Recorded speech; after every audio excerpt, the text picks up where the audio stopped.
A história começa apresentando o mundo em que o personagem principal vive. Esse mundo não é comum. Há 10 anos, algo absurdo e inexplicável aconteceu. Uma torre negra e enorme, com 99 andares, apareceu do nada bem no meio de Gangnam, em Seul, na Coreia do Sul. Ela não veio com uma explicação, não veio com um aviso. Ela simplesmente apareceu. A torre tinha padrões geométricos estranhos na superfície e uma estrutura que desafiava completamente as leis da física. Parecia que ela não deveria existir.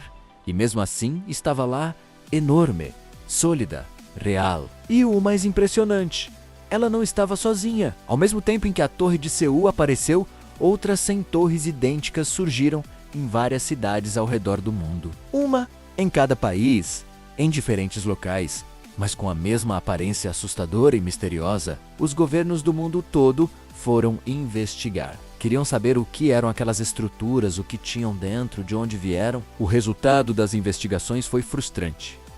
Quase nada. O que descobriram foi que a torre media exatamente 90 metros de altura. Era feita de um material tão resistente que nenhuma bomba nuclear conseguiria arranhar. E não havia nenhuma porta, nenhuma entrada, nenhuma janela em lugar nenhum da estrutura. Era como se fosse um bloco sólido e impenetrável caído do céu. Com o tempo, as pessoas passaram a chamar aquelas torres de dungeons, masmorras, calabouços. O nome pegou porque, apesar de assustadoras, as torres tinham algo que atraía muito as pessoas: recompensas. Quem entrava e conseguia sobreviver, saía de lá com poderes, habilidades, tesouros e riquezas que nenhum trabalho comum jamais poderia oferecer. Por isso, mesmo com o perigo, muita gente queria entrar. Mas entrar não era simples.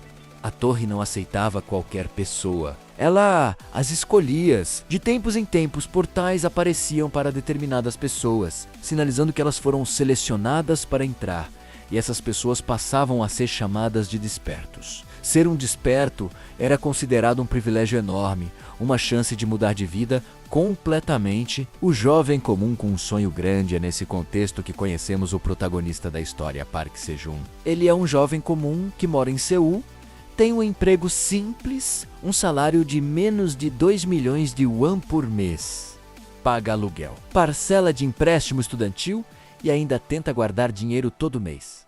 Sejun conseguia poupar cerca de 1 milhão de won por mês. E depois de muito esforço e muita economia, havia juntado 12 milhões de won. Para a maioria das pessoas, isso seria uma quantia considerável. Mas para Sejun ainda estava longe do que precisava. Por que ele precisava de tanto dinheiro? Porque os tickets para entrar na torre eram vendidos por 150 milhões de won, cada sim. 150 milhões. E havia notícias dizendo que em breve o preço subiria para 200 milhões. Centenas de pessoas já estavam na fila, já tinham feito reservas com antecedência, sonhando com a chance de entrar e sair rico. Sejun via essas notícias e suspirava. Com 12 milhões guardados, ainda estava muito longe de poder comprar um ticket. Então, num ato de determinação e uma pitada de frustração, Sejun tomou uma decisão inusitada.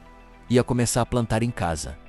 Não era um plano grandioso, nada de agricultura profissional. A ideia era simples: plantar algumas hortaliças de baixo custo e baixa manutenção para economizar nos gastos com alimentação. Apertar o cinto ainda mais e guardar dinheiro mais rápido para comprar o ticket.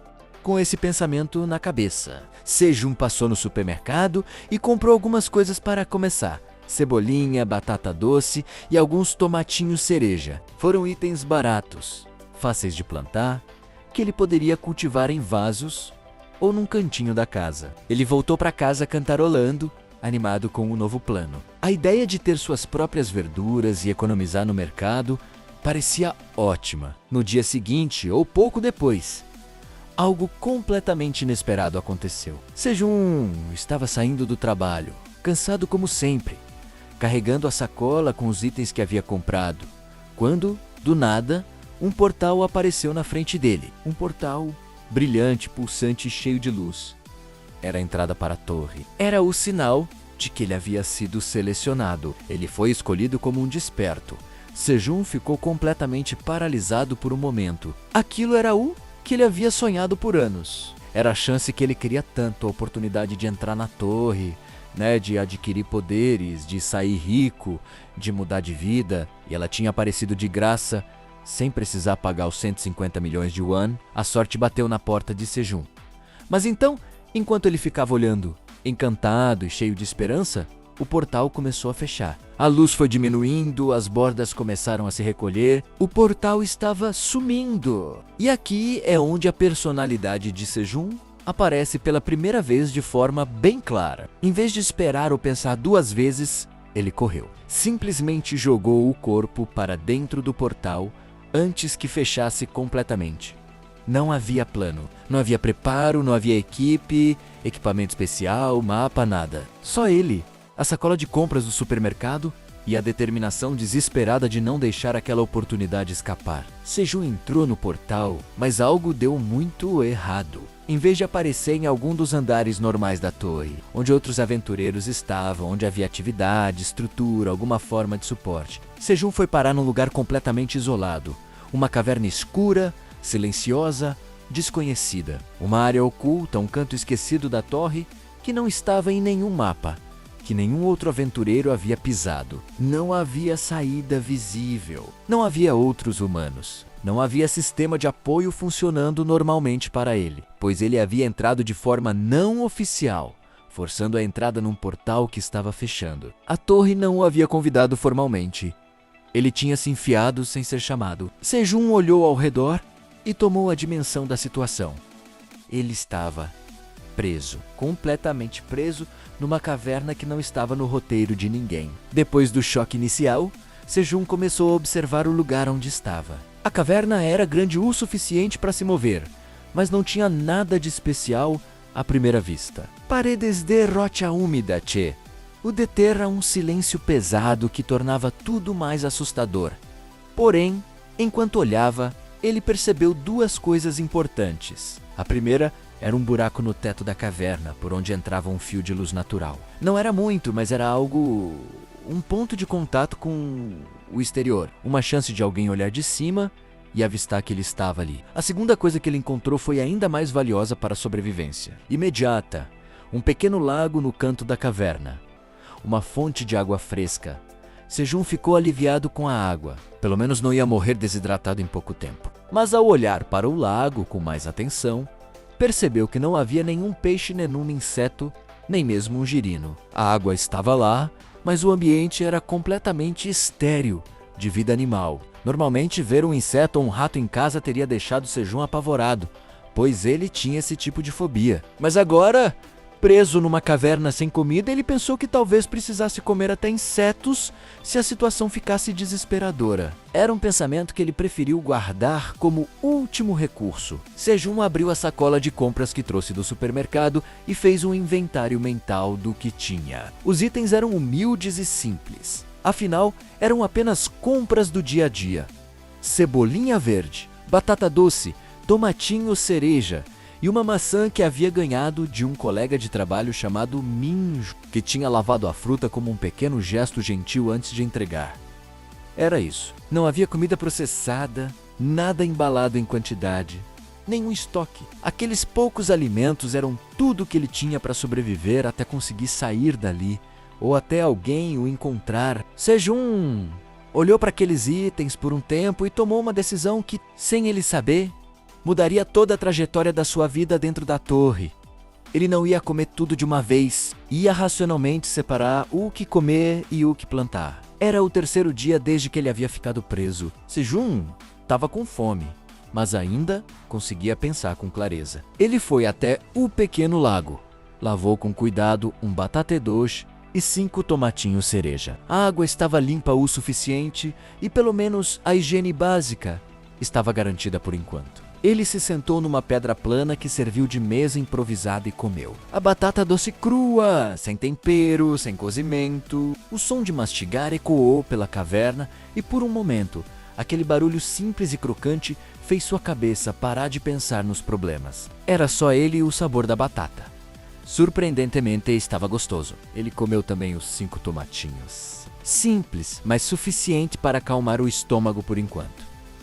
Depois de comer, Sejum passou para a fase do plantio. Ele pegou a cebolinha e quebrou cerca de 1/3 da parte de cima, a parte verde, separando ela do fundo branco com raiz. A parte verde ele colocou de lado no chão, guardando como alimento de emergência para mais tarde. Mesmo sabendo que o sabor seria amargo e pouco agradável, o que importava era que, se a fome apertasse de verdade, aquele verde poderia manter ele vivo. A parte branca da cebolinha, com a raiz, foi cuidadosamente enterrada num pedaço de solo macio, onde a luz do buraco no teto conseguia chegar. Essa era a parte que tinha o poder de regenerar e crescer de novo. Em seguida, ele pegou as 2 batatas doces restantes e as plantou no lado esquerdo da cebolinha, enterrando-as no chão com cuidado. Depois veio a parte mais trabalhosa, os tomatinhos cereja. Para plantar tomates, ele precisava das sementes. Então ele pegou os tomatinhos que restavam, os amassou com as mãos, deixou o suco escorrer e coletou as sementes que saíram com o esmagamento. Chupou o suco dos dedos sem desperdiçar nada. Foi até o lago. Encheu uma garrafa de água de 500 ml que tinha na sacola. Voltou e regou o solo, onde havia plantado tudo. A pequena horta estava feita. Era humilde demais. 3 tipos de vegetais. Num cantinho de terra iluminado por um furo no teto de uma caverna dentro de uma torre mágica. Mas estava plantada. Com o plantio feito, Sejum foi se deitar numa pedra e ficou olhando para o buraco no teto. O plano era simples: economizar energia. Mexer o mínimo possível para não gastar calorias que não tinha como repor tão cedo e de tempos em tempos gritar para ver se alguém passava. E assim, ele ficou. Horas se passaram. Ele gritava: "Tem alguém aí?" O eco respondia. A pedra úmida da caverna devolvia o som da voz dele de forma rouca e vazia. Ninguém respondia. Ninguém passava perto do buraco. Nada. Um dia passou assim. Depois outro, a solidão começava a pesar. A fome era controlável por enquanto, mas a incerteza era pesada. Ele não sabia se alguém ia encontrá-lo. Não sabia se aquela caverna estava em algum andar que aventureiros visitavam. Não sabia se tinha algum sistema ativo que pudesse ajudá-lo. Num momento de raiva contida, Sejum chutou o chão com força, sem motivo específico. Era só a frustração, saindo de alguma forma. Ele havia entrado na torre sem ser convidado. Tinha se enfiado num portal que estava fechando. E agora estava completamente isolado, sem ninguém saber onde ele estava, sem equipamento, sem habilidades de combate, sem absolutamente nada além de uma pequena horta que acabava de plantar e que levaria dias para crescer. Foi em meio a esse silêncio pesado e a esse sentimento de desamparo que o 3º dia chegou ao fim. Com o estômago roncando de novo, Sejum abriu a sacola e tirou a última coisa que tinha para comer por enquanto: a maçã. A fruta que o colega Minjum havia lavado e entregado a ele com um sorriso no trabalho. Antes de tudo isso acontecer, ele ficou olhando para a maçã por um momento. A embalagem de plástico em volta dela era um lembrete de que até pouco tempo atrás ele estava numa vida normal, com trabalho, com colegas, com planos simples e rotineiros. Naquela hora, Sejum pensou em Minjum. Decidiu ali dentro de uma caverna estranha num mundo fantástico, que se saísse daquele lugar com vida, ia convidar a Minjum para comer junto. Não necessariamente o prato favorito do colega, aliás, Sejum nem tinha certeza do que Minjum gostava. O que ele sabia era que estava com muita vontade de comer macarrão com molho preto e carne agridoce, aquele combo clássico coreano. Então decidiu que ia levar o Minjum para comer isso junto. Era uma promessa pequena, mas era algo concreto para se agarrar, um motivo para sair vivo dali. Ele abriu a embalagem e deu uma mordida grande na maçã. Sejum estava no seu pequeno campo nascente, absorto nas tarefas cotidianas de cuidar das plantas, quando algo completamente fora do comum acontece. Uma sombra enorme passa sobre ele, rápida, silenciosa e absolutamente aterrorizante. Ele ergue os olhos para o teto do andar oculto e consegue vislumbrar, por uma fração de segundo, uma criatura de proporções colossais voando no espaço superior da caverna. Um dragão. Não é uma criatura pequena ou de aparência inofensiva. É um ser imenso, de escamas que refletem a luz difusa do ambiente, com um brilho metálico. Asas largas que produzem uma corrente de ar perceptível mesmo à distância e uma presença que parece comprimir o próprio ar ao redor. O dragão não para, não ataca e não demonstra interesse direto em Sejum.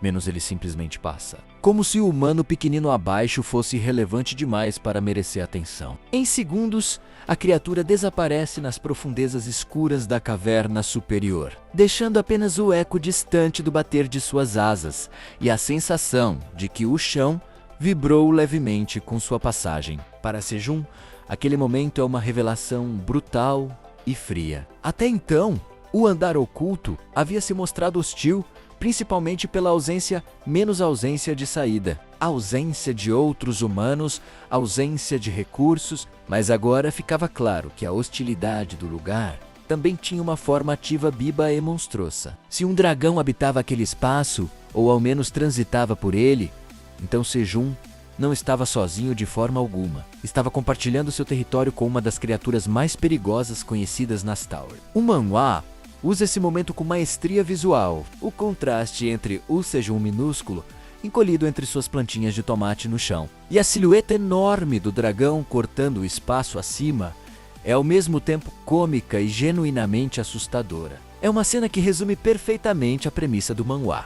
Um homem absolutamente comum, sem poder de combate, sobrevivendo num ambiente que deveria amotê-lo apenas por existir. A reação de Sejun é também completamente fiel ao seu caráter. Ele não grita heroicamente, nem saca uma arma inexistente. Ele simplesmente congela, segura a respiração e espera o dragão passar. Quando a criatura some, Sejun solta o ar devagar e murmura algo que mistura alívio com resignação cômica. Mas o impacto daquele encontro não desaparece com o dragão. Pelo contrário, ele se instala permanentemente na psicologia de Sejun a partir daquele ponto. Ele agora sabe, de forma concreta e visual, que o andar oculto não é apenas uma prisão isolada.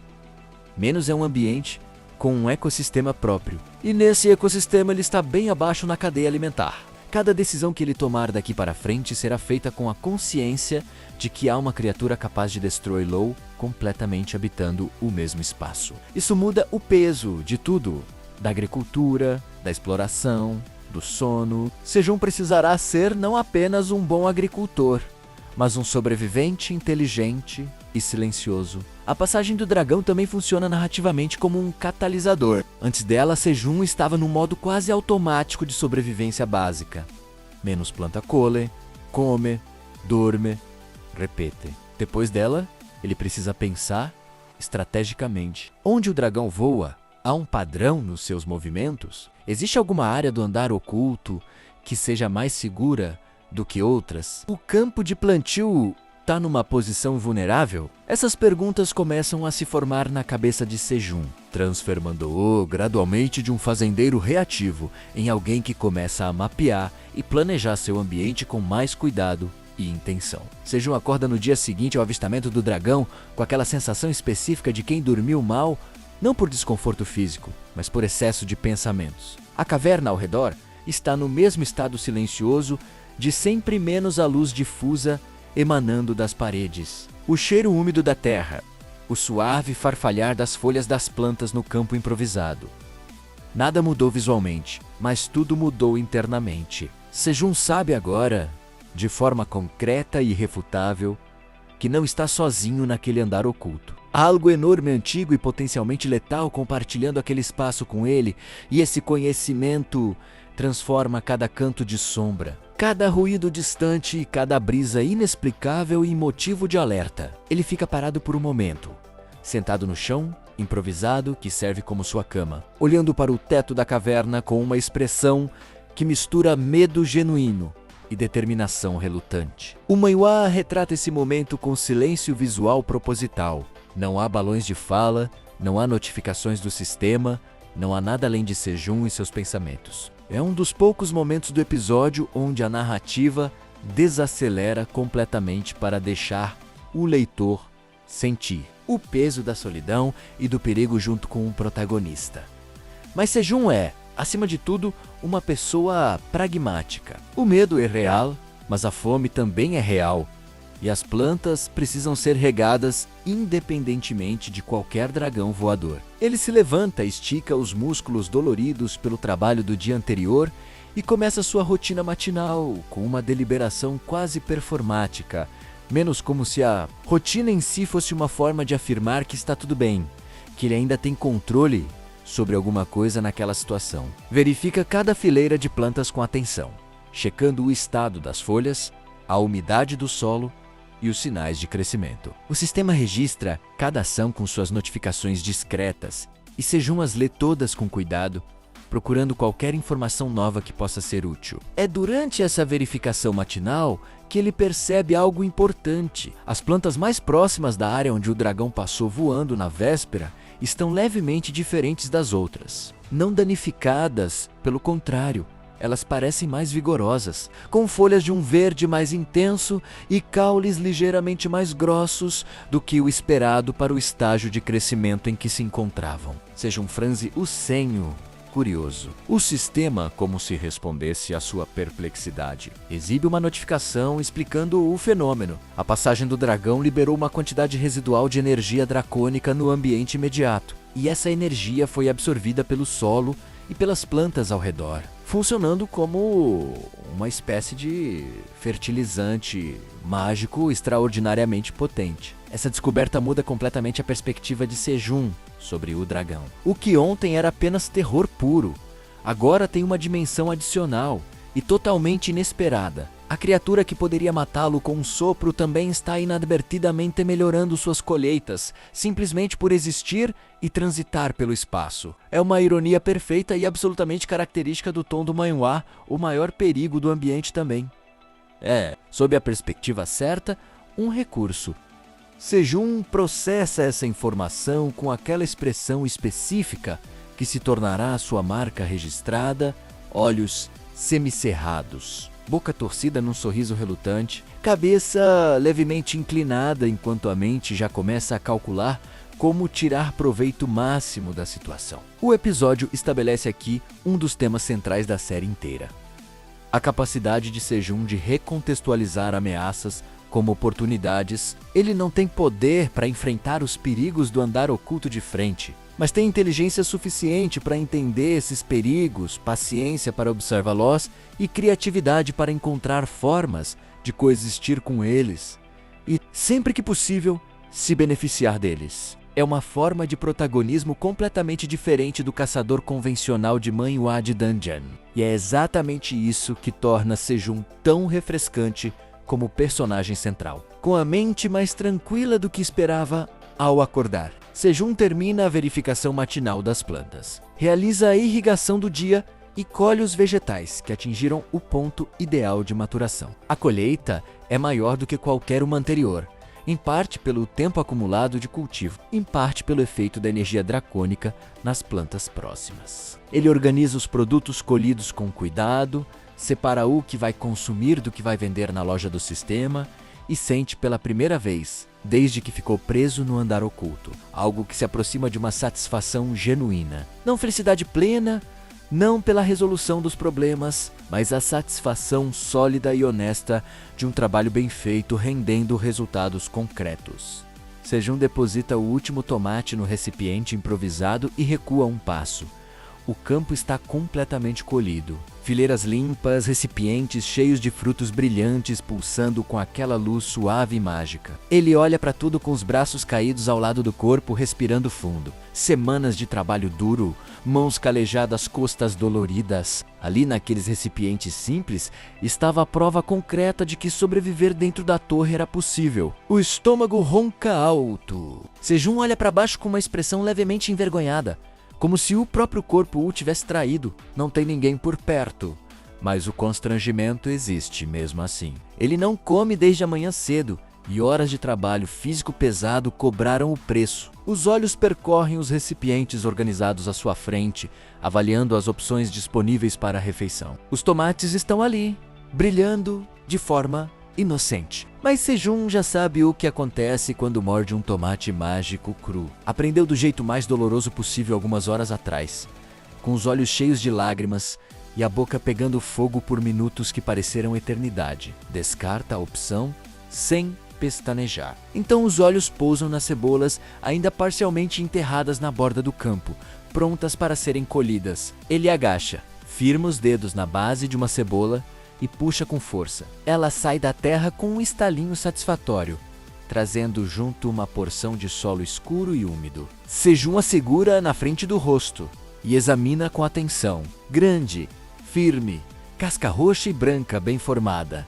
Cheiro pungente que já começa a picar os olhos mesmo à distância. O sistema exibe as informações do item automaticamente, mas ele mal lê, tá com fome demais para a burocracia. A lógica que se forma na cabeça de Sejum é simples e completamente equivocada. Tomates mágicos ardem, isso ele já sabe, mas cebola é cebola. Comeu cebola a vida inteira, crua, em salada direto da feira, no lanche de madrugada.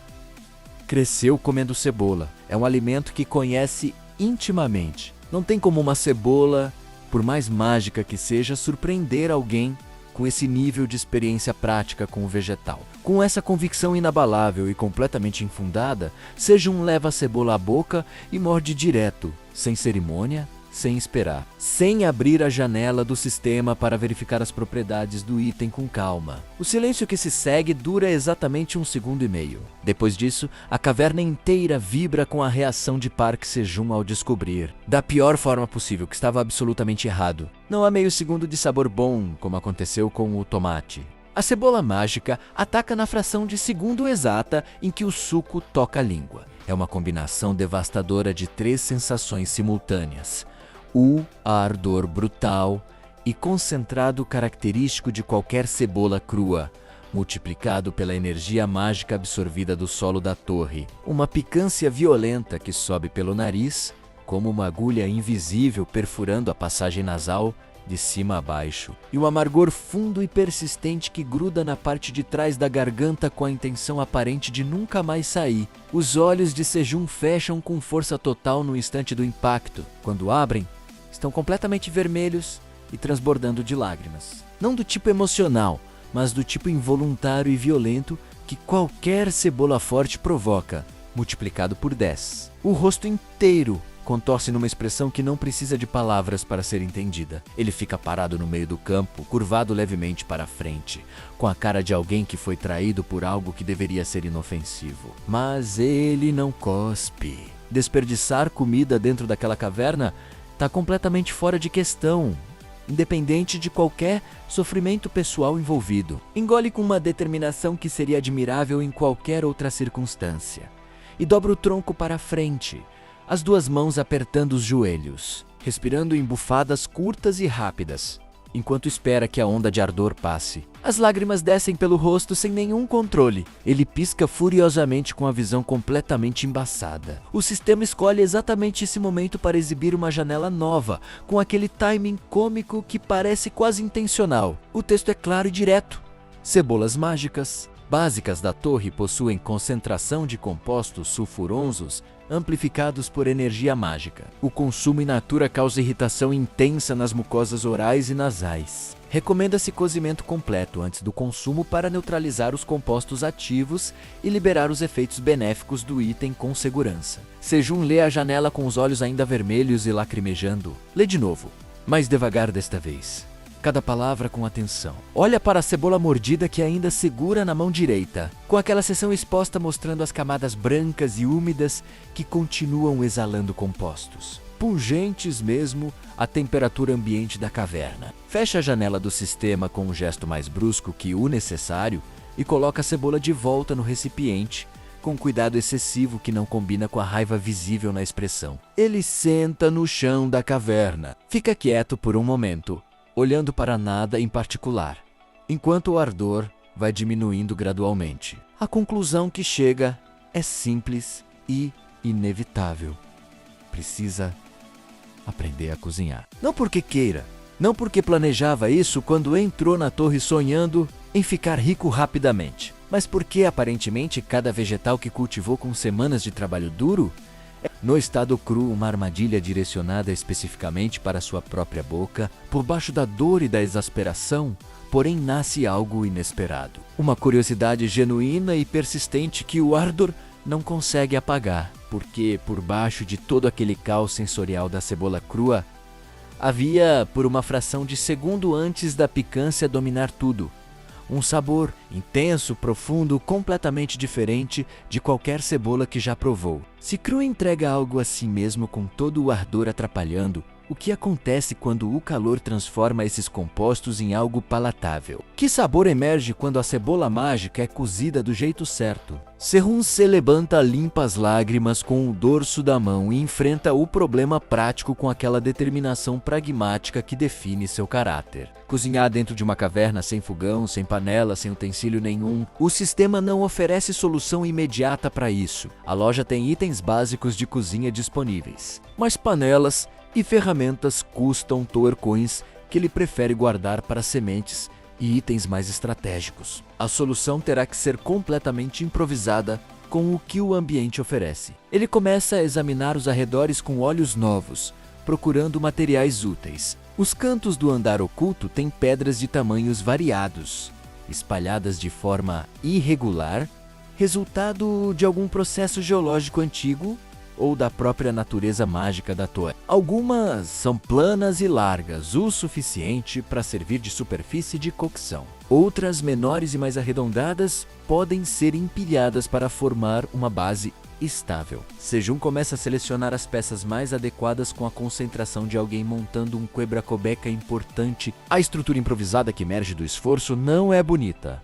Não é eficiente, mas é funcional, que é o único critério que importa naquela situação. Um conjunto de pedras menores formando uma base em U, com a pedra plana maior, apoiada por cima, criando a superfície de cozimento. Há espaço suficiente embaixo para alimentar um fogo de tamanho razoável sem risco de a estrutura desmoronar. Sejun a testa pressionando com as mãos antes de confiar nela, e ela aguenta. Conseguir fogo é o próximo desafio. O andar oculto, por uma generosidade que Sejun começa a suspeitar não ser coincidência. Tem material orgânico seco suficiente acumulado nos cantos, grabetos finos, fibras ressecadas de plantas antigas, fragmentos de algo que parece musgo desidratado. Sejun coleta o suficiente para uma fogueira decente e testa diferentes pedras até encontrar duas que faiscam de forma consistente quando batidas com força e ângulo corretos. A primeira chama leva tempo, mas aparece. Quando o fogo está estabelecido sob a pedra plana e a superfície começa a esquentar, Sejun pega a cebola mordida de volta do recipiente e a corta em pedaços com o único objeto cortante disponível. Os pedaços caem sobre a pedra quente e o chiado começa imediatamente. Aquele som específico de vegetal, encontrando superfície aquecida. O cheiro que sobe é completamente diferente do aroma cru e agressivo de antes. É doce, profundo, quase caramelado, com uma complexidade que faz o estômago de Sejun reagir de forma muito mais positiva do que a versão crua. Ele espera com uma paciência que claramente está sendo forçada, inclinado levemente para frente, o nariz próximo do vapor que sobe da pedra, os olhos semicerrados de concentração, quando os pedaços de cebola ficam translúcidos e levemente dourados nas bordas. Ele considera suficiente e experimenta com cautela desta vez, soprando antes de colocar na boca. A diferença é absurda e imediata. O ardor sumiu completamente. O que ficou é um sabor rico, adocicado, com aquela profundidade que só o calor consegue extrair de uma cebola. E os efeitos mágicos continuam presentes, confirmados pelo sistema com uma notificação de restauração de energia e fortalecimento temporário do sistema imunológico. Sehun mastiga devagar, processando tudo ao mesmo tempo.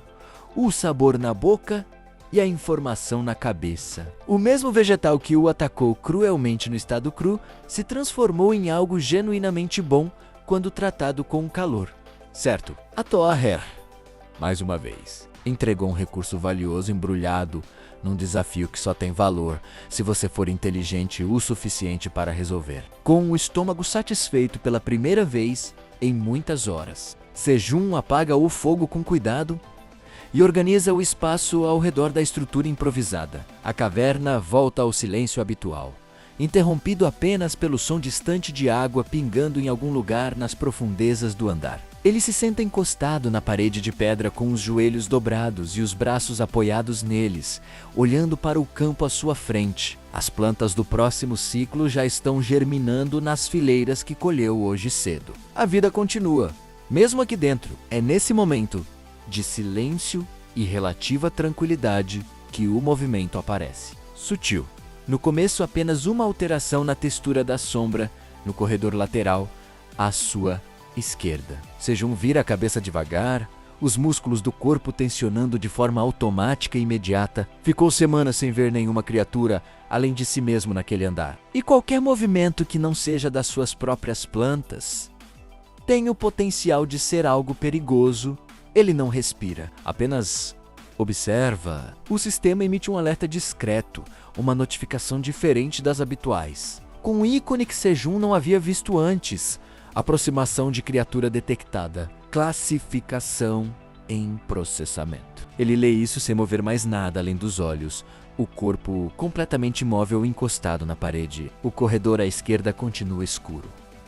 O movimento parou. Por alguns segundos que parecem muito mais longos, não há nada visível além de sombra e silêncio. Então as orelhas aparecem primeiro. Duas orelhas longas e eretas emergindo lentamente da borda da sombra, captando cada som do ambiente antes que o resto do corpo apareça, seguidas por um focinho pequeno em movimento frenético de farejar, e depois o corpo inteiro, revelado de forma gradual, como se a criatura estivesse testando cada centímetro de espaço iluminado antes de confiar nele. É um coelho, mas não um coelho comum de forma alguma. A pelagem é de um branco levemente azulado que brilha de forma discreta na penumbra do andar, e os olhos têm uma cor que não existe em nenhum animal do mundo real. O sistema completa o processamento e exibe as informações. Coelho lunar da torre, nível 3. Classificação: não agressivo. Hábitos alimentares herbívoro estrito. Nota especial: altamente atraído pelo aroma de vegetais cultivados com energia mágica concentrada. Sejum lê cada linha com atenção enquanto mantém o corpo completamente imóvel, não agressivo. A palavra para no ar da caverna por um momento. Depois o alívio chega, grande e desproporcional para alguém que estava encarando um coelho. Sejum e o coelho se encaram em silêncio por um longo momento. Ou mais precisamente, Sejum encara o coelho. E o coelho encara as cebolas e os tomates nos recipientes atrás de Sejum com uma intensidade de foco que deixa bem claro que o humano é apenas um obstáculo visual entre ele e o que realmente importa. As orelhas se mexem levemente. O nariz trabalha sem parar. O coelho dá um pequeno passo cauteloso para frente. Testa o chão e para de novo. O sistema exibe uma janela adicional logo abaixo das informações da criatura, desta vez com um formato das missões opcionais que aparecem de forma esporádica. Faça contato pacífico com uma criatura do andar oculto. Recompensa, Tor, coins e item especial, abaixo da missão principal, em letras menores. Uma linha que Sejum lê 2 vezes. Recompensa bônus disponível. Caso o contato resulte em convivência pacífica estabelecida de forma consistente.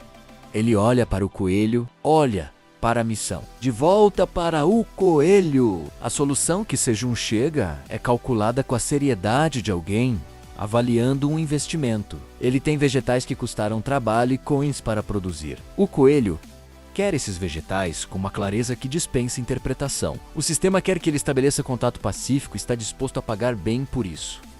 A pergunta não é se vale a pena tentar. A pergunta é: quanto oferecer para conseguir o resultado certo sem desperdiçar recursos desnecessários? Ele se levanta devagar, sem movimentos bruscos, e vai até o recipiente de cenouras com passos lentos e deliberados. O coelho recua meio passo, as orelhas abaixando levemente, mas não foge. Observa cada movimento com aquela atenção de animal que aprendeu que o mundo tem predadores e que coisas grandes que se movem merecem respeito até provar o contrário. Sejum pega uma quantidade pequena, mas generosa de cenouras, volta para o meio do caminho entre ele e o coelho e as coloca no chão com cuidado. Recua 2 passos, adota a postura mais nauamakadora que consegue, o que para um ser humano sem treinamento específico em linguagem corporal de coelhos significa basicamente ficar parado e tentar parecer menor do que é. O coelho analisa a situação por um momento que parece se estender indefinidamente. As orelhas sobem e descem, o nariz acelera. Os olhos brilhantes alternam entre Sejum e as cenouras numa sequência repetitiva e claramente ansiosa. Então, o coelho avança. Devagar, em zigue-zague, com paradas estratégicas que avaliam cada mudança no ambiente antes de continuar, mas avança. Quando chega às cenouras e começa a comer, o entusiasmo completamente desinibido de um animal que encontrou exatamente o que queria substitui toda a cautela anterior de forma imediata e total. O sistema registra a missão completada e as Toarcoins entram no saldo de Sejun com aquela notificação satisfatória que ele aprendeu a gostar. A recompensa bônus aparece em seguida.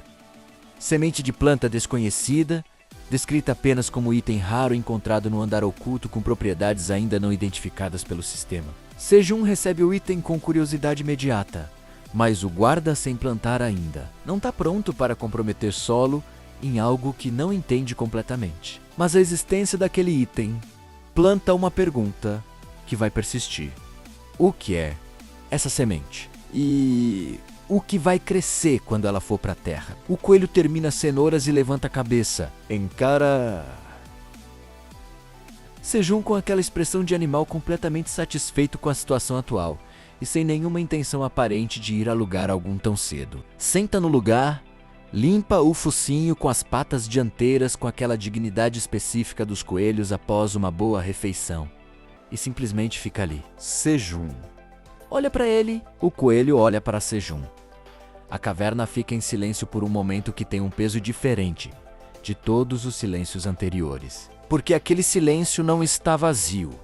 Tem uma criatura viva dentro dele. A primeira presença na Orhastel que Sejun encontra desde que foi preso no andar oculto. Não é um humano, não é um aliado de combate. É um coelho mágico, de olhos brilhantes que veio até ali exclusivamente pelas cenouras e que provavelmente vai embora assim que a comida acabar. Mas é algo. E depois de semanas de solidão absoluta dentro daquela caverna, algo é uma quantidade enorme. O sistema exibe a missão seguinte, sem que Sejun precise procurar. Domestique uma criatura do andar oculto. Ele lê a palavra domesticar e olha para o coelho que neste exato momento boceja amplamente, mostrando dentes pequenos e brancos. E depois fecha os olhos com a tranquilidade perfeita de quem decidiu que aquele é um lugar seguro para descansar. Sejun aceita a missão, porque as coins são boas, porque uma criatura na Orhastel por perto é genuinamente preferível, e porque não vai admitir em voz alta que simplesmente não quer mais ficar sozinho. O episódio 2 termina com Sejun sentado no campo ao fim do dia da caverna. A luz difusa das paredes assumindo aquele tom levemente mais quente que imita o entardecer de um mundo que ele não consegue mais ver. O coelho está deitado a poucos metros, as orelhas relaxadas, respirando com aquela calma profunda dos animais que se sentem seguros. O campo ao redor cresce em silêncio. E guardada com cuidado especial, a semente desconhecida espera para contar sua história. Sejun estava no campo cuidando das plantas quando percebeu que o coelho estava se comportando de forma diferente do habitual. Em vez da rotina tranquila de seguir pelos arredores e sentar ao lado enquanto ele trabalhava, o animal estava inquieto. As orelhas apontadas para o corredor lateral, o corpo levemente tenso, o nariz em movimento acelerado, farejando o ar com uma intensidade que não tinha nada a ver com comida. Sejun parou o que estava fazendo e observou. Conhecia o coelho bem o suficiente a essa altura para saber que aquela postura significava algo específico. Não era medo, era algo diferente, mais urgente e ao mesmo tempo mais suave do que o alerta de perigo. O coelho se aproximou da entrada do corredor lateral e emitiu um som que Sejun nunca havia ouvido dele antes. Não era o tipo de vocalização de alerta ou desconforto que qualquer animal faz quando se sente ameaçado. Era algo mais suave, mais ritmado, quase melódico na sua repetição constante. Uma chamada. O sistema registrou o comportamento com uma notificação discreta que Sejun leu com atenção.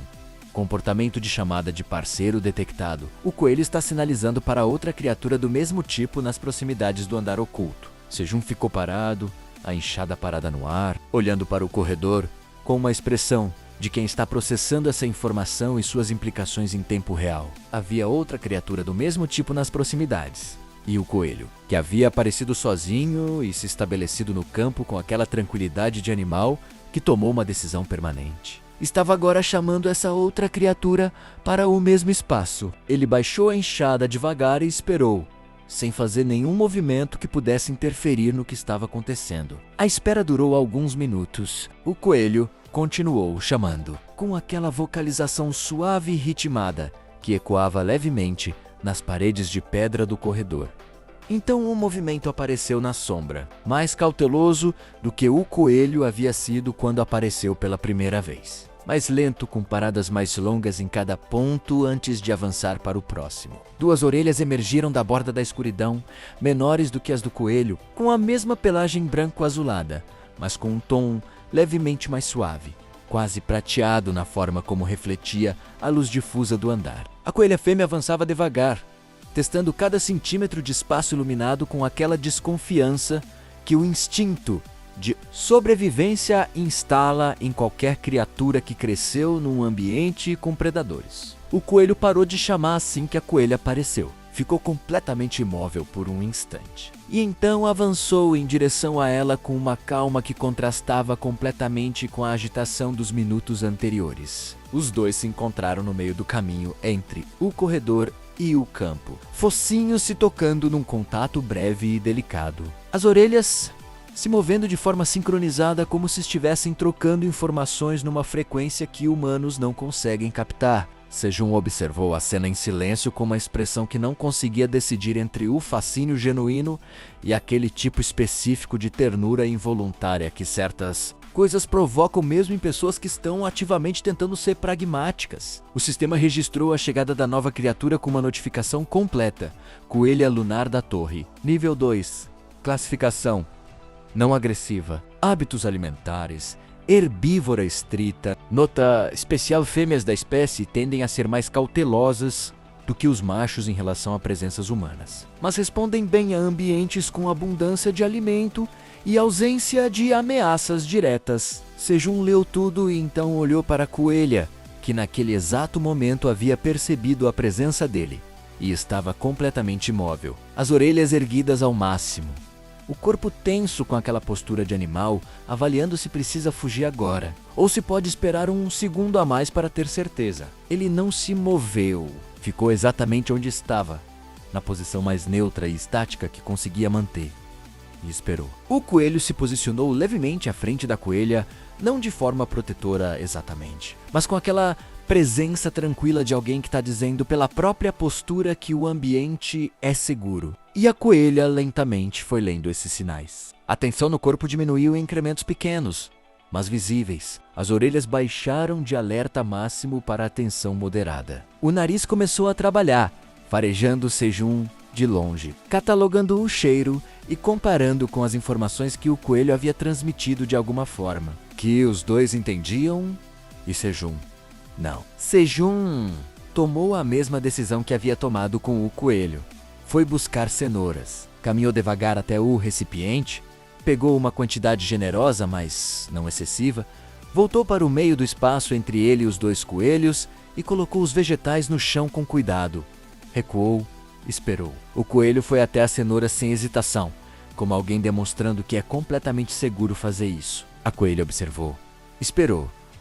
E então avançou também, cautelosa até o último segundo, até que o cheiro das cenouras vencessem definitivamente qualquer resistência que o instinto ainda tentava manter. Comeu ao lado do coelho com aquela rapidez característica, de animal que ainda não está completamente à vontade, mas que está com fome o suficiente para aceitar a situação. O sistema exibiu a notificação de missão atualizada com uma linha adicional, que Sejun leu com interesse imediato. 2 membros da mesma espécie estabelecidos no andar oculto. Probabilidade de reprodução detectada. Missão desbloqueada. Crie condições para que as criaturas domesticadas se reproduzam no andar oculto. Recompensa ao completar.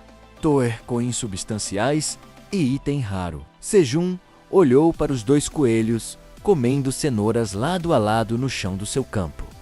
Então para a notificação de missão e de volta para os coelhos. A equação era simples. 2 coelhos que se conhecem, num ambiente com comida abundante e ausência de predadores imediatos. Mais uma missão do sistema pedindo exatamente o resultado natural dessa combinação. Tudo o que ele precisava fazer era continuar fornecendo as condições certas e deixar a natureza trabalhar. Nos dias que se seguiram, a dinâmica do andar oculto mudou de forma perceptível. O que antes era Sejum e um coelho havia se tornado Sejum e 2 coelhos. E a diferença não estava apenas no número. A coelha trouxe uma energia diferente para o espaço. O coelho havia se estabelecido como companheiro de rotina de Sejum, seguindo pelas tarefas do dia, com aquela tranquilidade de animal já completamente adaptado à presença humana. A coelha era diferente, mais observadora, mais reservada, mais seletiva em quando e como se aproximava, mas observava tudo com aqueles olhos brilhantes, de uma forma que Sejum rapidamente reconheceu como inteligência. Não a inteligência instintiva e reativa de um animal de presa comum, mas algo mais deliberado e avaliativo. Ela ficava frequentemente numa posição elevada em relação ao campo. Uma saliência de pedra na parede lateral que oferecia visão ampla do espaço inteiro. E de lá observava Sejum trabalhando com uma atenção que às vezes o fazia se sentir levemente incomodado, como alguém sendo avaliado por um examinador que ainda não revelou o critério da avaliação. O coelho, por sua vez, parecia completamente indiferente a essa dinâmica, continuando sua rotina de seguir Sejum e sentar perto durante as tarefas com a mesma tranquilidade de sempre. Ocasionalmente, olhando para a coelha com aquela expressão serena de animal que está exatamente onde quer estar. Sejum tratou a coelha com o mesmo respeito cauteloso que havia usado com o coelho nos primeiros dias, sem forçar a aproximação, sem movimentos bruscos, sem tentar criar contato direto antes que ela iniciasse. Fornece as cenouras regularmente, colocando uma porção extra num ponto que havia identificado como o preferido dela, perto da saliência de pedra onde costumava se sentar.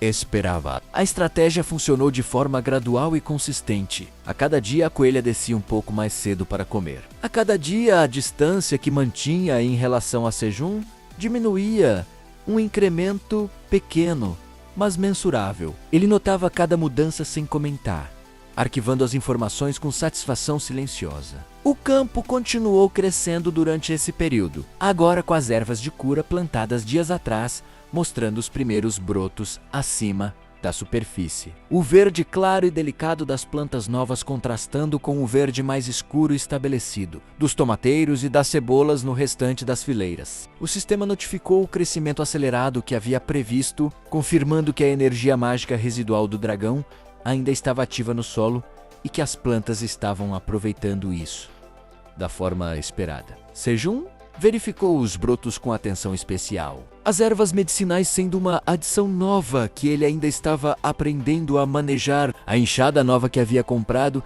estava sendo usada diariamente no trabalho de preparação do canal de irrigação em direção à câmara de energia natural que descobrira. O progresso era lento, porque o trabalho era fisicamente pesado e ele tinha outras tarefas concorrendo, pelo mesmo tempo e energia, mas era consistente. Alguns metros de canal por dia, com as paredes reforçadas com pedras para evitar que o solo desmoronasse e obstruísse o trabalho anterior. O coelho às vezes ficava sentado na borda do canal, em construção, observando o trabalho com aquela expressão de curiosidade indefinível que Sejum havia aprendido a interpretar como interesse genuíno de uma criatura mais inteligente do que aparenta. A coelha nunca se aproximava do trabalho do canal. Ficava no campo ou na saliência, mantendo o padrão de observação à distância que havia estabelecido desde o início. Mas Sejum notou algo nos dias que se seguiram à chegada dela.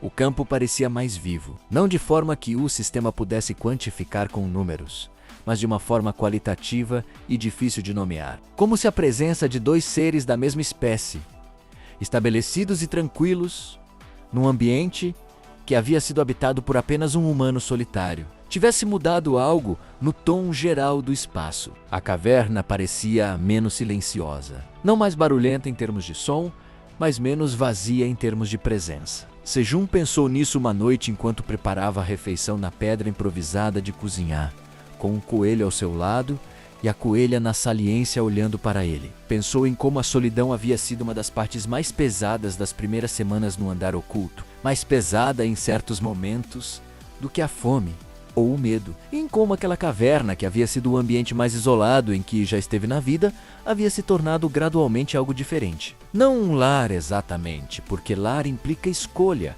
e ele não havia escolhido estar ali, mas algo com a textura de lar, a presença de rotina, de criaturas familiares, de um espaço que respondia ao seu cuidado de formas visíveis e tangíveis. Foi numa manhã de trabalho no campo que a coelha desceu da saliência e se aproximou de Sejum pela primeira vez por iniciativa própria. Ele estava agachado entre as fileiras verificando o estado das ervas de cura, concentrado na tarefa, quando percebeu um movimento no canto do olho. A coelha estava caminhando em direção a ele, devagar, sem a hesitação dos dias anteriores, mas ainda com aquela cautela que nunca havia desaparecido completamente. Parou a menos de 1 metro. Ficou olhando para ele com aqueles olhos prateados e brilhantes.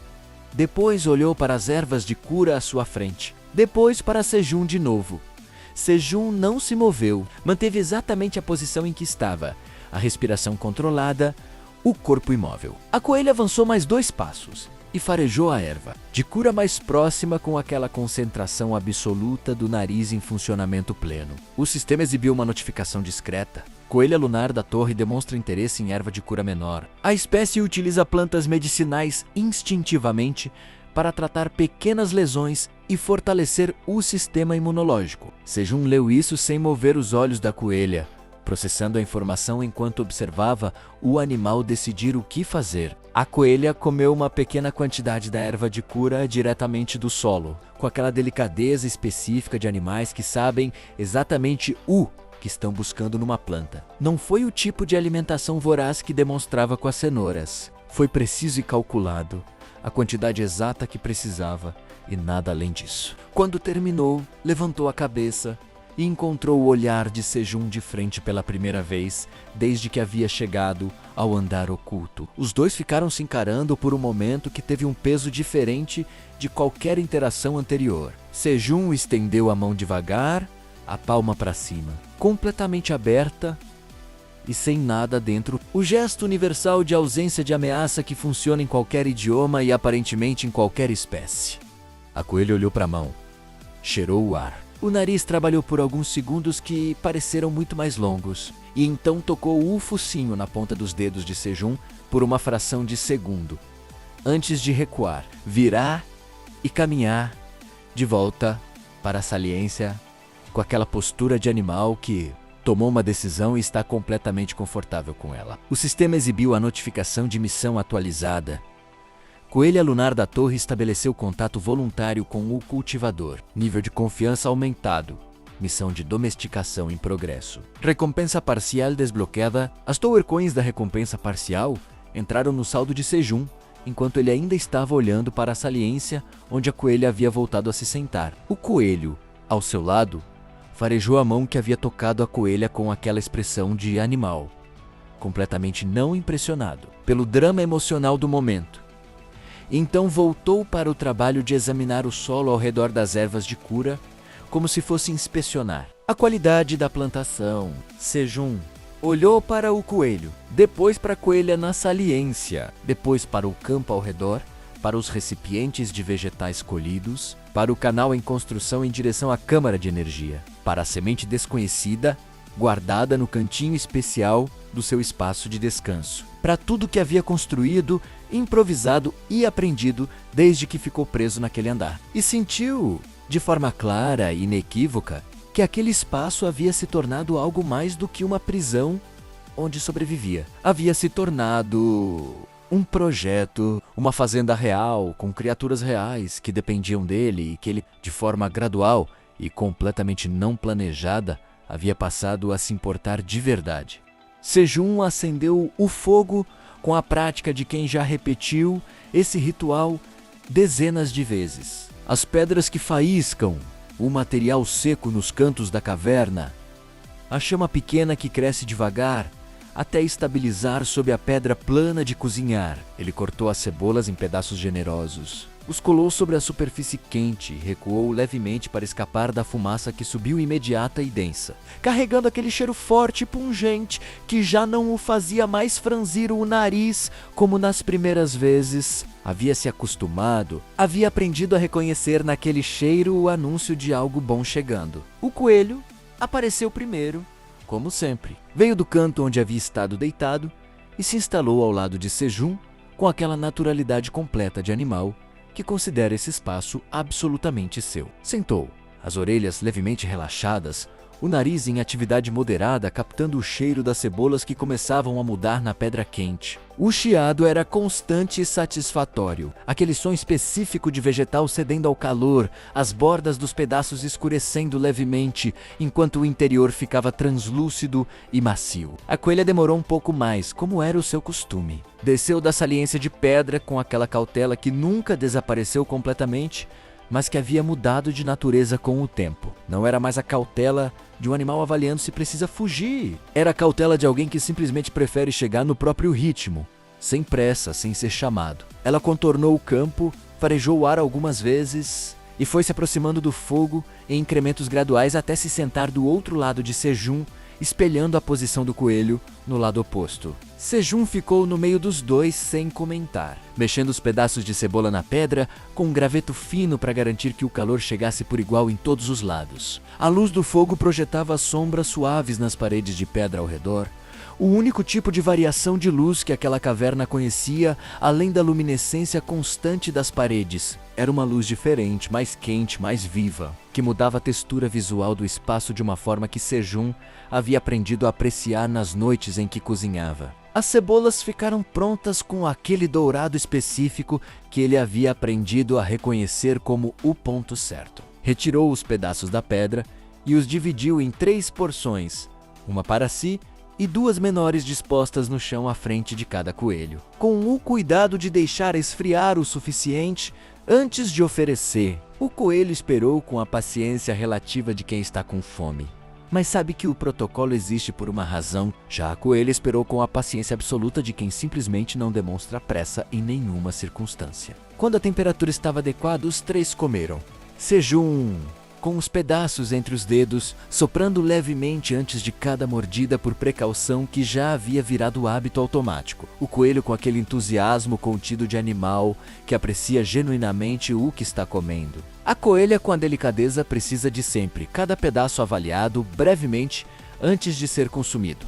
Nenhum movimento desperdiçado. O sabor da cebola mágica cozida continuava sendo uma das melhores coisas que Sejum havia descoberto desde que ficou preso no andar oculto. Doce, profundo, com aquela riqueza que o calor extrai dos compostos que no estado cru só causavam ardor e lágrimas. O sistema notificou discretamente a restauração de energia e os efeitos benéficos do item consumido, mas Sejum nem chegou a ler. Estava prestando atenção no sabor, no calor do fogo na frente, no peso leve e familiar dos 2 coelhos ao seu lado. Quando terminou de comer, apoiou os braços nos joelhos e ficou olhando para as chamas que diminuíam gradualmente conforme o material combustível se consumia. O coelho se deitou ao seu lado direito, as patas dobradas sobre o corpo, as orelhas relaxadas para trás. A coelha permaneceu sentada ao seu lado esquerdo por mais alguns minutos, o nariz em movimento lento, e então também se deitou, a cabeça levemente inclinada na direção do fogo que pulsava em laranja e amarelo suave. Sejum não disse nada. O fogo crepitou baixinho. A caverna ficou em silêncio ao redor dos 3. Um silêncio que desta vez não pesava nem apertava, mas apenas existia, tranquilo e completo. Como os silêncios que têm companhia costumam ser. Sejum abre os olhos devagar, a consciência voltando em camadas lentas, como sempre acontece quando se dorme no chão de uma caverna. A luz difusa das paredes está igual a sempre, sem variação, sem indicação clara de que horas são ou quanto tempo dormiu. Ele fica deitado por alguns segundos olhando para o teto de pedra, com aquela expressão vaga de quem ainda está meio entre o sono e o estado de vigília. Então vira a cabeça e verifica os 2 coelhos. Os 2 estão acordados, o coelho já de pé farejando o ar, a coelha ainda deitada, mas com os olhos abertos e as orelhas em movimento rotina normal. Sejum senta, apoia as mãos no chão e se levanta com aquele esforço que os músculos pedem depois de horas na mesma posição. Espreguiça com força total, os braços esticados para cima, as costas curvando para trás até estalar em 2 pontos diferentes. A boca abrindo num bocejo longo que ecoa levemente nas paredes de pedra ao redor. O coelho olha para ele durante o bocejo com aquela expressão de animal completamente indiferente ao drama matinal humano. Sejum baixa os braços, pisca algumas vezes para limpar a visão e começa a caminhar em direção à poça que usa para lavar o rosto todo dia. O mesmo percurso de sempre, desviando automaticamente das pedras que já conhece de cor no chão do trajeto. A poça fica numa depressão natural do terreno, a alguns metros do campo, alimentada pelo gotejamento constante de uma fissura na parede que nunca seca completamente. A água é fria, sempre fria, sem variação de temperatura que o tempo ou qualquer outra coisa consiga provocar. Sejum agacha na borda, junta as mãos em concha e mergulha no espelho escuro da poça, trazendo a água ao rosto num gesto único e fluido. O impacto do frio é imediato e total, a sonolência restante desaparecendo de golpe, enquanto a água escorre pelo queixo e pelo pescoço. Ele repete o gesto mais 2 vezes, esfrega o rosto com as palmas abertas. Sacode as mãos para tirar o excesso e fica agachado por um momento olhando para o reflexo distorcido e trêmulo que a superfície da poça devolve. Não é o reflexo do jovem que entrou na torre semanas atrás. Os traços são os mesmos, mas há algo diferente na firmeza da expressão, no modo como os olhos observam o ambiente ao redor com uma atenção que não existia antes. Ele se levanta e vai verificar o campo. As plantas estão bem, o ciclo seguindo o ritmo que já conhece. O sistema exibindo as notificações matinais de status que ele lê enquanto caminha pelas fileiras com os pés descalços na terra fria e úmida. É durante essa verificação que algo diferente chama a atenção. Um som que não pertence ao repertório habitual da caverna, pequeno e intermitente, vindo da direção da fissura que alimenta a poça. Não é o gotejamento constante de sempre, é um som diferente, mais irregular, com uma qualidade que leva alguns segundos para identificar movimento na água. Sejum para e escuta com mais atenção, a cabeça levemente inclinada.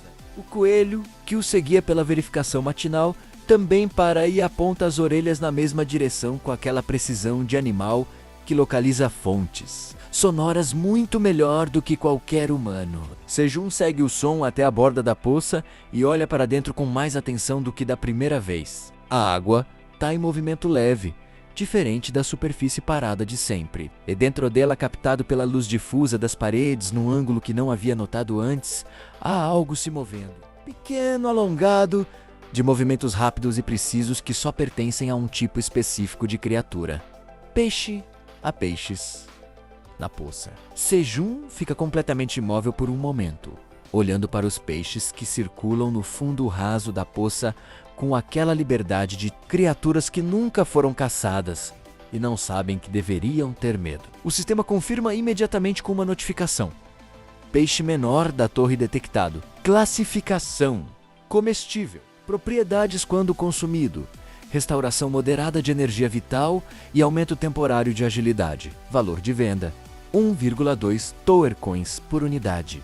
Sejum relê o valor de venda: 1,2 coins por unidade, mais do que qualquer vegetal que cultiva por unidade individual. E estão ali, na poça que usa todo dia para lavar o rosto, em número que não consegue estimar com precisão, mas que claramente passa de uma dezena só à primeira vista. Ele olha para as mãos, olha para a poça. Pesca com as mãos não é impossível, mas é difícil. Lento e tem uma taxa de sucesso baixa contra criaturas que passaram a vida inteira desenvolvendo reflexos para escapar exatamente desse tipo de ameaça.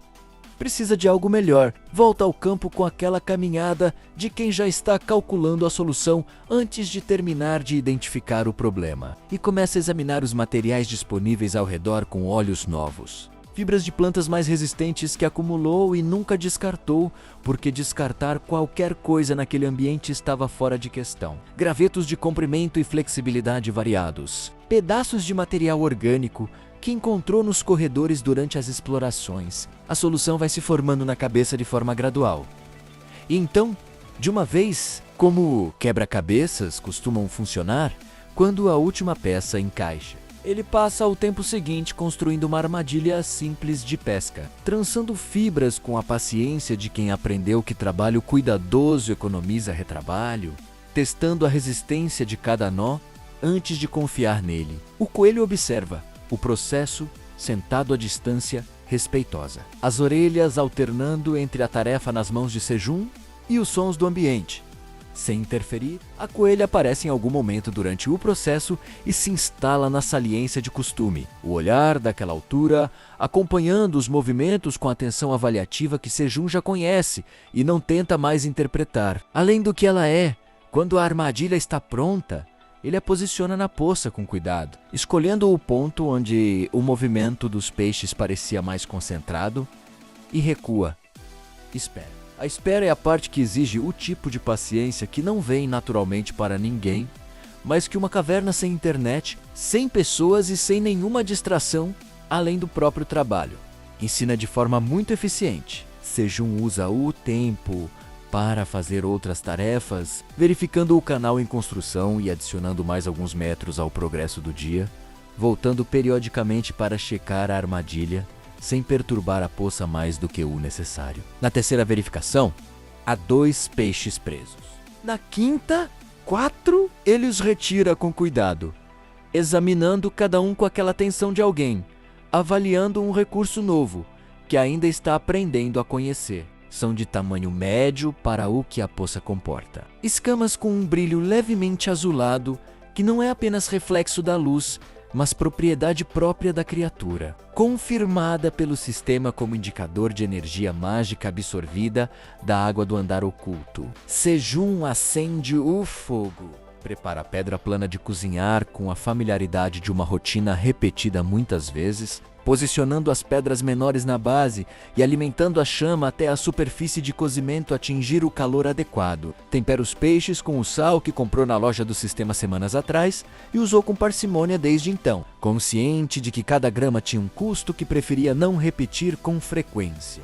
Coloca os peixes sobre a pedra quente e o cheiro que sobe é completamente diferente de tudo que havia cozinhado antes naquela caverna. Não o doce profundo das cebolas caramelando, não o aroma verde e fresco das ervas. É algo mais rico, mais denso, com aquela qualidade específica de proteína, encontrando o calor que o corpo reconhece como promessa de nutrição real antes mesmo da primeira mordida. Sejong sopra o peixe algumas vezes antes de morder. A precaução que virou instinto depois das experiências com o tomate e a cebola crua, a carne tem uma cor clara e firme sobre a pedra de cozinhar, as bordas levemente douradas onde o calor foi mais intenso, e o cheiro que sobe continua sendo aquela promessa rica e densa que o estômago reconhece antes da boca ter chance de confirmar. Ele leva o pedaço à boca com cuidado, morde o sabor chega inteiro, e de uma vez, sem aviso, sem construção gradual, firme, profundo, com uma riqueza que vai fundo e não some, completamente diferente de qualquer peixe que comeu no mundo exterior. Sejong olha para o peixe na mão com a expressão de alguém que estava preparado para algo razoável e recebeu algo muito melhor do que esperava. O coelho percebeu a mudança na expressão de Sejong antes mesmo da segunda mordida. Estava sentado ao lado com as orelhas levemente inclinadas para frente, o nariz em atividade constante, os olhos fixos no peixe com uma atenção que não demonstrava nem com as cenouras. A coelha havia descido da saliência sem que Sejong percebesse o momento exato. Estava sentada do outro lado, igualmente imóvel, igualmente focada. Os 2 pares de olhos brilhantes acompanhando cada movimento da mão de Sejong entre o peixe e a boca, com uma sincronia involuntária e completamente cômica. Sejong percebeu os 2 olhando ao mesmo tempo. Parou com o peixe no meio do caminho para a boca e ficou encarando os 2 coelhos que encaravam o peixe. Ninguém se mexeu por um segundo inteiro. Ele foi buscar cenouras para os 2 antes de continuar comendo. Porque comer com aqueles 2 pares de olhos fixos era o tipo de coisa que tornava qualquer refeição desconfortável, independente do quanto a comida fosse boa. Colocou as porções nos lugares habituais. Voltou para o peixe e comeu com mais calma desta vez, prestando atenção no sabor de uma forma que a fome não permite na primeira rodada. O sistema notificou a restauração de 25% de energia vital e o aumento temporário de agilidade. Números que Sejong processou com satisfação enquanto os coelhos consumiam as cenouras com o entusiasmo de sempre. O assunto do peixe aparentemente encerrado assim que a alternativa familiar foi colocada à disposição, os dias seguintes trouxeram uma mudança que Sejong não havia antecipado nos seus cálculos sobre os 2 coelhos. Havia imaginado que a coelha se estabeleceria no andar da mesma forma que o coelho havia feito, com o tempo transformando a cautela inicial em convivência tranquila e estável. O que não havia considerado era o que acontece quando 2 coelhos lunares da torre, bem alimentados, num ambiente seguro e sem predadores, decidem que as condições são adequadas para algo além de simplesmente existir no mesmo espaço. O sistema não enviou nenhum aviso prévio, não exibiu contagem regressiva nem notificação de evento iminente. Simplesmente, numa manhã que começou como todas as outras. Sejong acordou, foi verificar o campo e parou no meio do caminho. A saliência de pedra, onde a coelha costumava se sentar, estava diferente. Havia material acumulado ali que não estava no dia anterior. Fibras de plantas, fragmentos de musgo, pedaços de material orgânico, macio coletados de algum lugar do andar, que Sejong não havia identificado como fonte desse tipo de material, organizado de forma que não era aleatória. A coelha estava sentada ao lado da estrutura com aquela expressão de quem terminou um trabalho e está satisfeita com o resultado. O coelho estava sentado do outro lado com a expressão de quem não fez nada, mas está igualmente satisfeito. Sejong olhou para a estrutura e depois para a coelha, para o coelho, de volta para a estrutura. O sistema confirmou que os olhos já haviam sugerido o nino detectado. Alta probabilidade de nascimentos nas próximas horas. Sejong ficou parado processando essa informação por um momento que durou mais do que deveria. Para alguém que havia lido a missão de reprodução dias atrás e sabia matematicamente que esse momento estava chegando. Saber de forma abstrata é diferente de estar de pé na frente de um ninho real, com uma coelha real olhando para você com aqueles olhos prateados que dizem claramente que tudo está sob controle e sua presença não é necessária. Ele recuou discretamente e foi cuidar do campo, tentando manter a rotina normal enquanto conscientemente evitava olhar para a saliência com uma frequência que o próprio coelho, que havia ficado perto do ninho, provavelmente notou e ignorou com a elegância de sempre. Não demorou tanto quanto Sejong esperava. Ele estava no canal de irrigação trabalhando com a enxada quando o sistema exibiu a notificação simples e direta: nascimentos registrados. 4 filhotes, todos saudáveis. Ele soltou a enxada, foi até a saliência com passos que tentavam ser normais e não eram, e olhou. A coelha estava deitada de lado com 4 volumes pequenos e arredondados aninhados contra ela, tão minúsculos que pareciam improváveis, cada um com aquela pelagem branco-azulada já visível mesmo assim. Os corpos em movimento lento e constante de criaturas que existem há poucas horas e ainda estão descobrindo o que é respirar. O coelho estava sentado na borda da saliência com uma postura que Sejong havia aprendido a reconhecer como a versão dele de orgulho, embora nunca fosse admitir ter chegado a essa interpretação. O sistema exibiu a conclusão da missão de reprodução com uma recompensa substancial em Tower Coins e um item raro que entrou diretamente no inventário.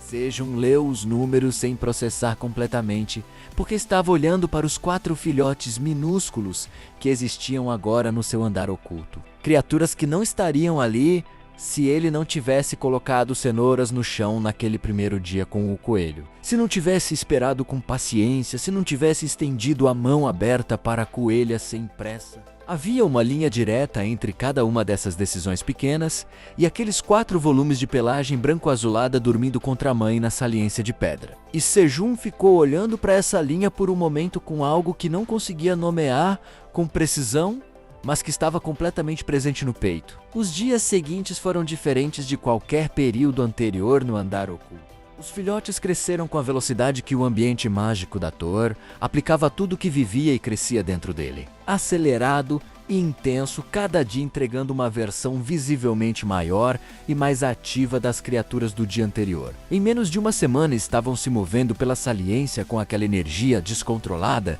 e completamente desinibida dos filhotes de qualquer espécie, explorando cada centímetro do espaço disponível sem nenhuma noção de limite ou cautela. A coelha os observava com uma paciência que parecia infinita. O coelho os observava com uma expressão que em humano seria interpretada como levemente sobrecarregado, mas disposto a tolerar. Sejum estava trabalhando no campo numa manhã, quando o primeiro filhote desceu da saliência. Não de forma planejada, não seguindo nenhuma lógica aparente, além da curiosidade absoluta que movia cada ação daquela criatura minúscula. Simplesmente desceu.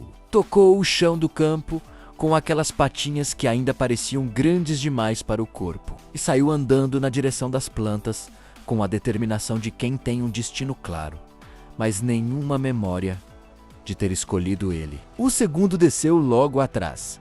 O terceiro foi na direção oposta. O quarto pulou direto do meio da saliência para o chão com uma audácia que fez a coelha erguer a cabeça de forma brusca. Sejum parou de trabalhar e ficou de pé no meio do campo, olhando para os 4 filhotes, que agora se moviam em 4 direções diferentes, com uma velocidade surpreendente para o tamanho que tinham. Pelagem branco-azulada em movimento por todo o espaço, orelhas ainda desproporcionalmente grandes, saltitando com cada passo. Focinhos farejando tudo que encontravam com aquela urgência de descoberta que só existe quando tudo é novo. Um foi direto para as fileiras de plantas e enfiou o nariz entre os caules com uma familiaridade como se já soubesse que era ali que as coisas boas estavam. Outro encontrou a pedra de cozinhar e a cheirou de todos os ângulos possíveis. O terceiro foi em direção ao coelho e pulou em cima dele com uma energia que o pai recebeu sem mover um músculo além das orelhas. O quarto veio diretamente para Sejum. Parou a menos de 30 centímetros dos pés dele, a cabeça inclinada para cima. Os olhos brilhantes com aquela cor que a espécie tinha, mas que em versão filhote parecia ainda mais intensa. O nariz funcionando em velocidade máxima, catalogando o cheiro de Sejum com toda a seriedade que uma criatura de poucos dias de vida consegue reunir. Sejum ficou completamente imóvel, olhando para baixo para aquela coisa minúscula que o encarava de volta sem nenhuma das camadas de cautela que os pais haviam demonstrado nas primeiras aproximações. O filhote simplesmente não tinha medo ainda, não havia aprendido a ter. O mundo inteiro era novidade interessante e Sejum era parte do mundo, logo era novidade interessante também. O filhote deu mais um passo e tocou o nariz na bota de Sejum. Farejou a superfície de cima a baixo com uma aplicação que seria cômica se não fosse tão absolutamente séria para quem estava realizando a investigação. Então sentou, satisfeito com as conclusões obtidas, e ficou olhando para Sejum com a expressão de quem terminou uma análise importante e agora aguarda o próximo item de agenda. O sistema registrou o momento com uma notificação breve. Primeiro contato voluntário de filhote registrado. Serunagacho, devagar, colocou a mão aberta no chão, à frente do filhote. O filhote cheirou a mão. Lambeu a ponta de um dedo com aquela língua que parecia grande demais para a boca, e então pulou por cima da mão e saiu correndo em direção às cenouras como se a interação inteira já tivesse sido arquivada e houvesse coisas mais urgentes a fazer. Sejum ficou agachado por um momento, com a mão ainda estendida no chão, olhando para o filhote que já havia percorrido metade do campo em direção às plantas. Depois olhou para os outros 3, cada um em algum estágio de exploração caótica do espaço que havia sido silencioso apenas uma semana, depois para a coelha na saliência que o observava com aquela expressão que nunca revelava conclusão. Depois para o coelho que havia desistido de conter o filhote que tinha pulado em cima dele. Estava agora deitado com a criatura instalada no meio, das suas patas dianteiras como se fosse exatamente o lugar onde deveria estar. Sejum se levantou, sacudiu a mão levemente e voltou para o trabalho, tentando não sorrir de forma que ele próprio precisasse reconhecer. Com os filhotes se movendo pelo espaço e as tarefas do dia ainda por fazer, a rotina da tarde chegou com mais ruído e movimento do que qualquer tarde anterior. Sejum cozinhou mais cedo do que o habitual, porque o trabalho físico havia sido mais intenso, o canal de irrigação avançando mais metros do que o planejado num dia de concentração boa. Acendeu o fogo com o processo habitual, posicionou os vegetais sobre a pedra quente e ficou sentado ao lado esperando o ponto certo de cozimento enquanto andar. Ao redor tinha mais vida do que em qualquer momento desde que chegou. Os filhotes haviam se cansado da exploração e estavam reunidos perto da mãe, na saliência. 4 volumes pequenos e agitados que se moviam mesmo em repouso com aquela energia de criaturas. Jovens que o corpo ainda não aprendeu a economizar.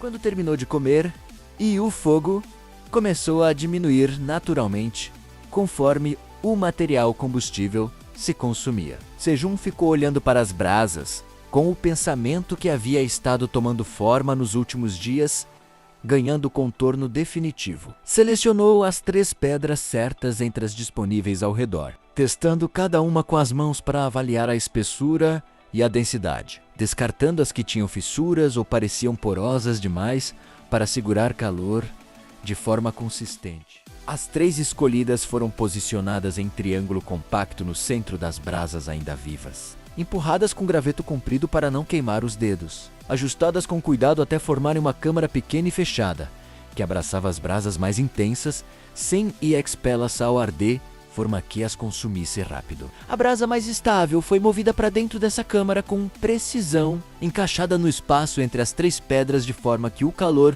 ficasse contido sem sufocar completamente. Sejun soprou uma vez pela abertura entre 2 das pedras, suave e controlado. A brasa respondeu com laranja vivo que durou alguns segundos e voltou ao vermelho escuro e constante de calor guardado. Vivo e quietou, pronto para o dia seguinte.